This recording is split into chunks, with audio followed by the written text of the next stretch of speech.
Hello children, welcome to my channel Online Study Hub. Dear children, today in this video we are going to learn Lesson 6 Living in a Beautiful World from 4th class English book My Book of English. यानी कि बच्चों आज हम 4th class की English का lesson 6 living in a beautiful world शुरू करने जा रहे हैं। सभी बच्चे वीडियो को शुरू से लेकर अंत तक पूरी देखें ताकि आपको ये लेसन अच्छी तरह से समझ में आ जाए और आपके एग्ज़ाम में जितने भी क्वेश्चन आते हैं वो मल्टीपल चॉइस क्वेश्चंस ही आते हैं और अगर आप लेसन को अच्छी तरह से पढ़ना सीख जाएंगे तो एमसीक्यूज़ को भी अच्छी तरह से सॉल्व कर पाएंगे। और एक और बात बच्चों, अगर आपको मेरी वीडियो अच्छी लगे तो प्लीज़ इसे लाइक भी करें, अपने दोस्तों के साथ शेयर भी करें और अगर आप अभी तक मेरे चैनल का हिस्सा नहीं बने हैं तो मेरे चैनल ऑनलाइन स्टडी हब को सब्सक्राइब भी करें और साथ में दी बेल आइकन को ज़रूर प्रेस करें। Let's start lesson 6 Living in a Beautiful World. तो first of all look at these pictures. यहाँ पर आपको दो पिक्चर्स दिखाई जा रही हैं और आप उनको पहले देखिए। पहले हम इस पिक्चर को ध्यान से देखते हैं। अब क्या देखते हैं इस पिक्चर में? देख लिया। अब यहाँ पर देखिए एक पिक्चर ये भी है। अब इसको भी देखिए और बताइए मुझे कि what differences do you notice in these two classrooms, कि आपने इन दो क्लासरूम्स में क्या डिफरेंसेस जो है वो देखे, आपने क्या अंतर दिखाई दे रहे हैं आपको इनमें। ये देखिए, ये पहली वाली जो क्लास है उसमें यहाँ पर बच्चे देखो बेंचेस के ऊपर भी बैठे हुए हैं, जहाँ पर हम अपने बैग्स रखते हैं वहाँ पर तो बच्चे बैठे हैं, मौज मस्ती कर रहे हैं, खेल रहे हैं, कूद रहे हैं। और यहाँ पर देखो इन्होंने अपने कमरे में कितना कचरा भी जो है वो बिखेर रखा है ना। यहाँ पर बच्चे पढ़ाई नहीं कर रहे हैं और यहाँ पर तो बच्चे जो है वो शरारत कर रहे हैं, ऐसा ही नजर आ रहा है ना। अब यहाँ पर देखिए दूसरी पिक ध्यान से देखो। यहाँ पर देखो सभी बच्चे क्लासरूम में अच्छे से बैठे हैं और पढ़ाई कर रहे हैं और इनका रूम भी काफ़ी जो है वो टाइडी है, काफ़ी सुंदर नज़र आ रहा है। यानी कि साफ और स्वच्छ क्लासरूम है इनकी। और इसी तरह से ये जो हमने पहली पिक देखी थी इसमें ये जो इनकी क्लासरूम है काफ़ी अनटाइडी है। अब सेकंड क्वेश्चन है बच्चों यहाँ पर कि have you ever seen torn paper and wrappers thrown away here and there in your classroom, कि क्या आपने अपनी क्लासरूम में इधर उधर बिखरे हुए कुछ रैपर्स वगैरह या फटे हुए जो पेपर्स होते हैं वो कभी देखे हैं? एंड सेकंड क्वेश्चन यहाँ पर आ जाएगा कि if yes why should we put them. यहाँ पर देखो ये यहाँ पर क्वेश्चंस दे रखे हैं बच्चों, ये देखिए ये दे रखा है ना, यही वाले क्वेश्चन जो है वो मैं आपसे पूछ रही हूँ। यदि आपने देखे हैं यस तो where should we put them, तो तुम उनको कहाँ पर डालते हो। तो आप यहाँ पर अगर देखे हैं तो आप यहाँ पर लिख सकते हैं yes I have seen torn papers and wrappers thrown away here and there in my classroom and I should put them into a dustbin. ये ऐसे कह सकते हैं आप कि मैं जो है उन्हें मुझे डस्टबिन में डालना चाहिए, या फिर आप ऐसे भी कह सकते हैं कि I put them into dustbin, मैं उनको डस्टबिन में डालता हूँ। नेक्स्ट क्वेश्चन दे रखा है यहाँ पर how do you feel sitting in an untidy classroom, कि आप कैसा फील करेंगे जब आपको गंदे क्लासरूम में जो है बैठा दिया जाए, तो आप कैसा फील करेंगे बताओ बच्चों। यहाँ पर आप कह सकते हैं I feel bad sitting in an untidy classroom. Next question है how do you feel sitting in a tidy classroom, आप एक साफ कमरे में क्लासरूम में यानी कि बैठकर कैसा फील करेंगे। तो यहाँ पर आप लिख सकते हैं आई फील हैप्पी और delightful seating in a tidy classroom, यानी कि मैं साफ स्वच्छ क्लासरूम में बैठकर जो है वो प्रसन्न महसूस करूंगा। नेक्स्ट है can we reuse all waste materials, क्या हम सभी जो वेस्ट मटेरियल्स हैं उनका दोबारा से यूज कर सकते हैं, रीयूज कर सकते हैं। Yes of course. अब यहाँ दे रखा है if yes give some examples, कि कुछ उदाहरण दीजिए। तो देखिए बच्चों, जैसे कि पेपर्स हैं उनका भी हम रीयूज कर सकते हैं, जैसे प्लास्टिक हैं तो उसका भी रीयूज किया जा सकता है। अब नेक्स्ट आ जाता है रीडिंग। तो ये रीडिंग पार्ट है बच्चों, और लेसन रीड करना सभी के लिए बहुत ज़्यादा इम्पॉर्टेंट होता है। सभी बच्चे ध्यान से वीडियो को शुरू से लेकर अंत तक पूरी देखें और पार्ट को अच्छी तरह से रीड करना सीखेंगे।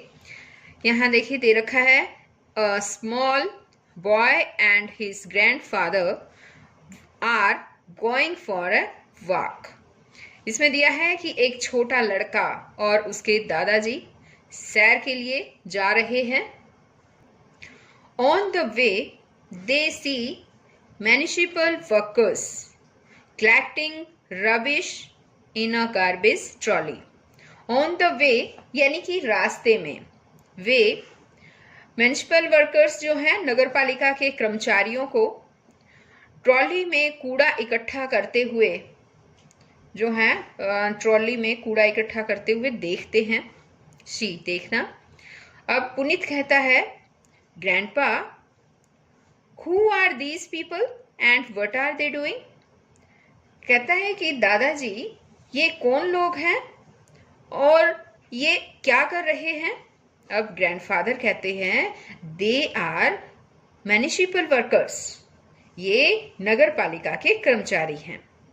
दे are collecting garbage like waste papers, napkins, plastic bottles, slippers, aluminium foils, wrappers, empty packets, cartons etcetera, कि वे इकट्ठा कर रहे हैं, कूड़ा इकट्ठा कर रहे हैं। कूड़ा जैसे कि वेस्ट पेपर्स हैं, जैसे कि रद्दी के कागज हैं, नैपकिन, प्लास्टिक की बॉटल्स हैं, स्लीपर्स हैं यानी कि चप्पलें हैं, या एल्यूमिनियम के फॉइल हैं, या फिर खाली पैकेट्स हैं, और रैपर होता है लपेटने वाले कागज हैं, एम्प्टी पैकेट्स खाली पैकेट हैं, और कार्टन्स होता है गत्ते के डिब्बे, कार्टन्स एटसेट्रा इत्यादि जो है वो इकट्ठा कर रहे हैं।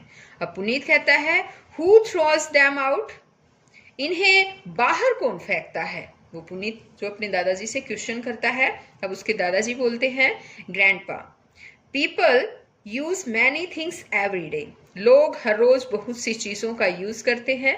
When these things are no longer useful they thrown them away, जब ये चीज़ें यूज़फुल कर ली जाती हैं, जब उनका कोई यूज़फुल नहीं रहता है, उपयोगी नहीं रहती है, तो वे उनके द्वारा फेंक दी जाती है। अब यहाँ पर देखो बच्चों, एक पिक दे रखी है, बताओ आपको क्या समझ में आ रहा है। ये पुनीत है और ये है इनके ग्रैंडपा यानी कि ग्रैंडफादर दादाजी। और यहाँ पर देखो म्युनिसिपल वर्कर्स हैं कुछ, और ये जो है कूड़ा कचरा जो है वो इकट्ठा कर रहे हैं। अब पुनीत कहता है I too have noticed students in my school throwing bits of paper, napkins and wrappers here and there during school time. अब पुनीत कहता है कि मैंने भी नोटिस किया है, यानी कि मैंने भी स्कूल के समय में, स्कूल टाइम के दौरान जो है रैपर्स, नैपकिन्स, पेपर्स जो है उनको बिखेरते हुए बच्चों को अपने स्कूल में जो है इधर उधर फेंकते हुए मैंने स्टूडेंट्स को देखा है। अब ग्रैंडफादर कहते हैं कि some people thrown even peels and bits of fruit at public places like the bus stand, railway station, markets and streets. अब इसके दादाजी कहते हैं कि कुछ लोग तो बस स्टैंड, रेलवे स्टेशंस, बाजारों, मार्केट्स में और गलियों में, जैसे जो पब्लिक प्लेसेस हैं, जैसे सार्वजनिक स्थानों पर भी छिलकों के पील्स होता है बच्चों, ये छिलके जो है पील्स छिलके, और फ्रूट्स बीट्स ऑफ फ्रूट यानी कि फलों के टुकड़े भी फेंक देते हैं। अब पुनीत कहता है grandpa you are absolutely right, कि दादाजी आप बिल्कुल ठीक कह रहे हैं। I often see heaps of garbage, garbage होता है कूड़ा करकट और हीप्स होता है ढेर। I often see heaps of garbage in the streets and market places, कि मैंने भी प्राय गलियों में और मार्केट प्लेसेस यानी कि बाजारों में गंदगी के ढेर देखे हैं।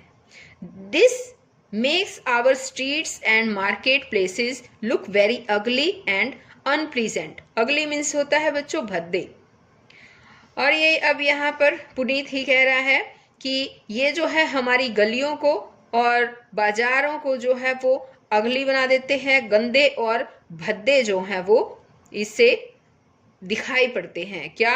हमारे बाजार, स्ट्रीट, हमारी गलियां और मार्केट जो है इससे काफी गंदे और भद्दे दिखाई पड़ते हैं। अब ग्रैंडफादर कहते हैं कि they not only give out a fall smell but also attract flies and mosquitoes. कि वे न केवल स्मेल उनमें यानी कि बदबू आती है, उनमें से न केवल बदबू आती है बल्कि मक्खियों और मच्छरों को भी अट्रैक्ट करते हैं, आकर्षित करते हैं। Sometime stray animals make these places dirtier by spreading the garbage all around.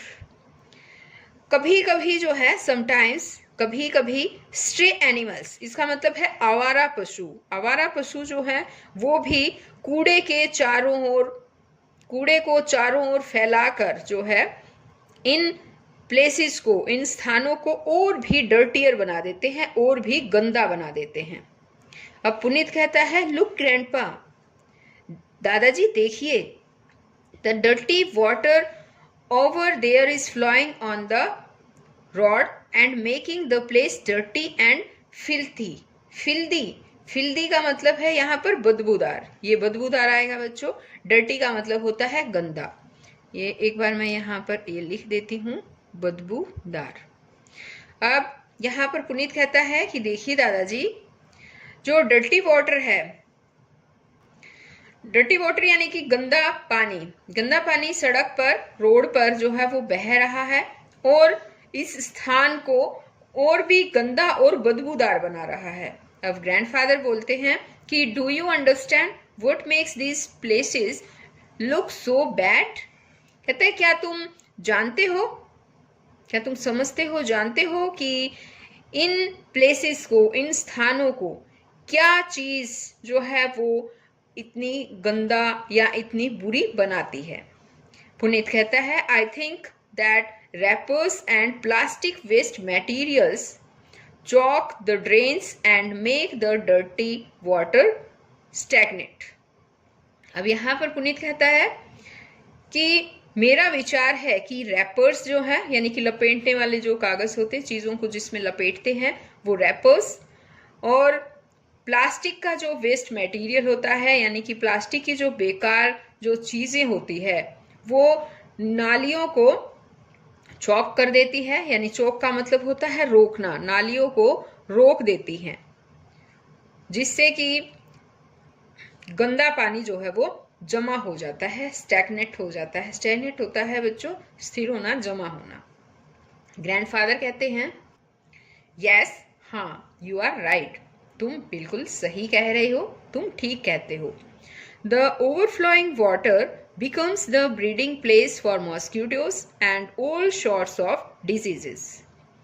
ये कहता है कि जो ओवरफ्लोइंग वाटर है, नालियों से बाहर बहता हुआ जो पानी होता है, वो मच्छरों के, मॉस्किटो के ब्रीडिंग यानी कि पनपने का स्थान होता है, और सभी जो भी जितनी भी बीमारियां हैं, जितने भी प्रकार की बीमारियां हैं, उनका वो एक केंद्र होता है।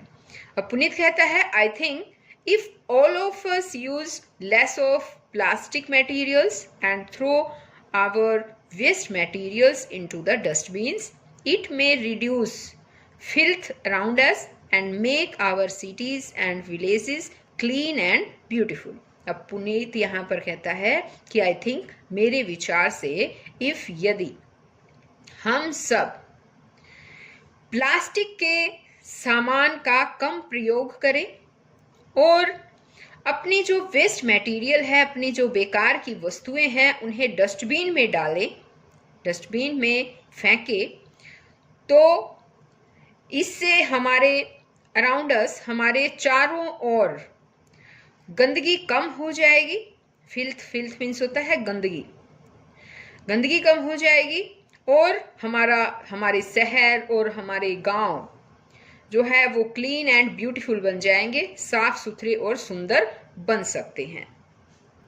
अब ग्रैंडफादर कहते हैं, यू आर एब्सोल्युटली राइट, तुम बिल्कुल सही कहते हो पुनीत। अब पुनीत कहता है, but grandpa tell me, where do they take the trash and what do they do with it?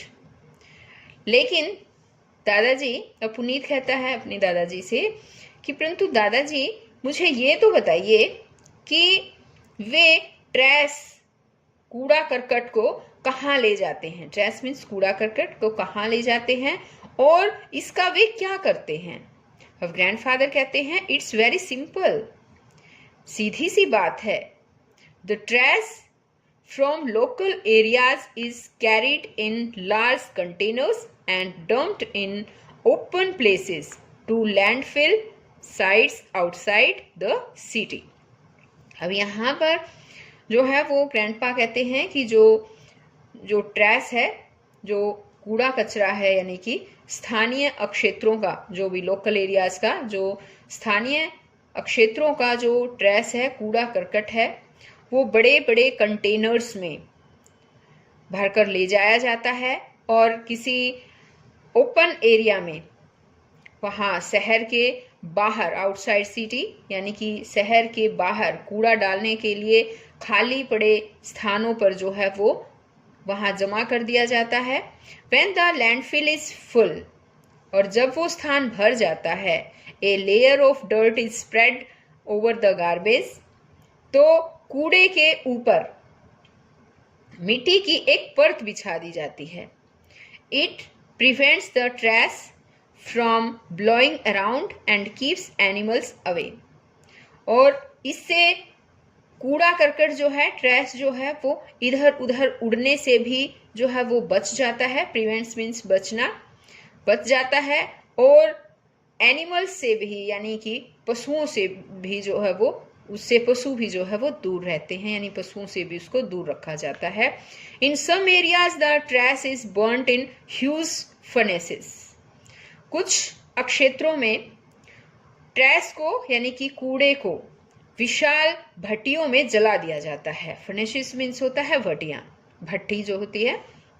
अब पुनीत कहता है, is there any other way to treat the trash, कि क्या कूड़े को ट्रीट करने का, कूड़े का निपटान करने का कोई दूसरा तरीका भी है?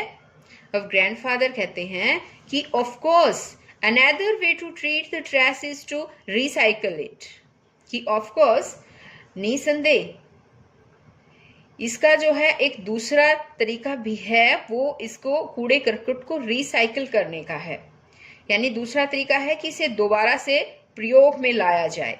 अब पुनीत कहते हैं रिसाइकिल, दोबारा प्रयोग। ग्रैंडफादर कहते हैं, recycling is the process of reusing materials like iron, plastic bottles, polythene bags, sheets of papers, tin foils and iron scraps. अब दादाजी कहते हैं कि रिसाइकलिंग यानी पुनर्चक्रण, पुनर्चक्रण बोलते हैं इसको, कि पुनर्चक्रण एक ऐसी प्रोसेस है, एक ऐसी प्रक्रिया है जिसमें लोहे, प्लास्टिक की बोतलें, पॉलीथीन की थैलियाँ, कागज के जो हैं सीड्स यानी कि पन्ने, और टिन फॉइल्स, टीन की परतें, और आयरन स्क्रैप्स यानी कि लोहे के कचरे जैसे मटेरियल को फिर से प्रयोग में लाया जाता है। अब पुनीत कहता है, इट्स अमेजिंग, अत्यधिक अच्छी बात है। If all of us learn to be a little more careful and recycle materials in our everyday life, we would make our cities and villages clean and beautiful places to live. अब यहाँ पर ये कहते हैं कि ये तो बहुत अमेजिंग है, ये तो बहुत अच्छी बात है। यदि हम सब अपने एवरीडे लाइफ में, अपने दैनिक जीवन में वस्तुओं को दोबारा से रिसाइकिल यानी कि दोबारा से प्रयोग में लाने के लिए थोड़े से और केयरफुल हो जाएं, थोड़े से और सावधान हो जाएं, यहाँ पर केयरफुल, सावधान, थोड़े से और सावधान होना हम लर्न यानी कि सीख जाएं, तो हमें अपने शहरों और गांवों को साफ सुथरा रहने योग्य बना सकते हैं। तो बच्चों, अब आगे, ये तो था लेसन, और अब आगे देखिए यहाँ पर इसके वर्ड मीनिंग भी दे रखे हैं, तो सभी बच्चे एक बार वर्ड मीनिंग को भी ध्यान से देखिए। यह है गार्बेज यानी कि कूड़ा करकट, ट्रैश इंग्लिश में बोलते हैं इसको। Foil, foil means metallic paper, it means धातु की परत। रैपर मीन्स कवरिंग पेपर यानी कि लपेटने का कागज। कार्टन मीन्स कार्डबोर्ड बॉक्स, गत्ते का डिब्बा, या इसको कार्टन, मोस्टली इसको कार्टन ही बोलते हैं बच्चों। आगे है peels means skin of fruits और वेजिटेबल्स यानी कि फलों और सब्जियों के जो छिलके होते हैं, छीलन या छिलके। चॉक्ड मीन्स ब्लॉक्ड, रुका हुआ या बंद। अब है डैमेजेस मीन्स डिस्ट्रक्शन यानी कि नुकसान। Breed means give birth. Insects यानी कि पैदा करना, जन्म देना यानी कि। पडल्स स्मॉल पिट्स ऑफ वाटर, पानी के छोटे गड्ढे। कंटेनर मीन्स वेसल यानी कि पात्र या बर्तन। डम्प्स हीप्स ऑफ गार्बेज यानी कि कूड़े के ढेर। फर्नेसेस मीन्स होता है किल्स यानी कि भट्टियां। तो बच्चों, ये तो था लेसन, हमने रीड करना सीखा है। नेक्स्ट वीडियो में मैं आपको इसका कंप्रीहेंशन पार्ट है, वोकेबलरी पार्ट है, ग्रामर पार्ट है, ये सब समझाने वाली हूँ। तो हम फिर मिलते हैं एक नई वीडियो में। तो बच्चों, तब तक के लिए बाय।